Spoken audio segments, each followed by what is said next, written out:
Ukraine has continued to target Russian ports and energy infrastructure, reportedly firing hundreds of drones early on Monday. Posting on social media, President Zelensky claimed his country's long-range actions had been effective in the Rostov region, hitting an export terminal 250 kilometres from the front line. Deep strikes also targeted oil facilities 1,300 kilometres from Ukraine's border. Well, Russia's one of the world's biggest grain exporters, and the wheat harvest is currently in full swing. But getting Russian grain to global markets is becoming increasingly challenging as Ukraine increases its attacks in the Sea of Azov and the Black Sea. Moscow is searching for alternative transport routes, but each comes with major logistical and security challenges and additional costs.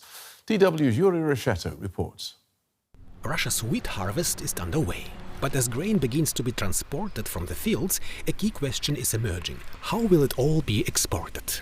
Traditional shipping routes are becoming increasingly dangerous. By stepping up attacks on Russian vessels in the Sea of Azov and the Black Sea, Ukraine is putting pressure on Moscow's export logistics and forcing it to look for alternatives. The Russian government has acknowledged it's looking for alternative shipping routes, although officials have offered few details. The options are limited. The bigger question is whether these alternatives are economically viable and whether they are safe. Russia and Ukraine are among the world's largest grain exporters. Most Russian wheat is grown in the country's southern regions, although Russia has also expanded grain production in occupied parts of Ukraine. Roughly a quarter of the harvest is shipped via inland waterways to ports on the Sea of Azov. From there, vessels usually travel along the southern maritime route through the Kerch Strait into the Black Sea, then on to deep water ports and onward to global markets. But since July, that route has come under increasing attack. There is no independent information on the number or type of vessels that have been hit. According to the Ukrainian military, the goal is to target all ships that help sustain Russia's war machine. Ukraine is forcing Russia to redeploy air defences. That makes it easier for Ukraine to conduct offensive and defensive operations on the front line. It also imposes economic and logistical costs on Russia. So what could be the alternative export routes? As the Suez Canal route, the Southern Passage, becomes more dangerous, the Northern Sea route through the Arctic could become a better alternative.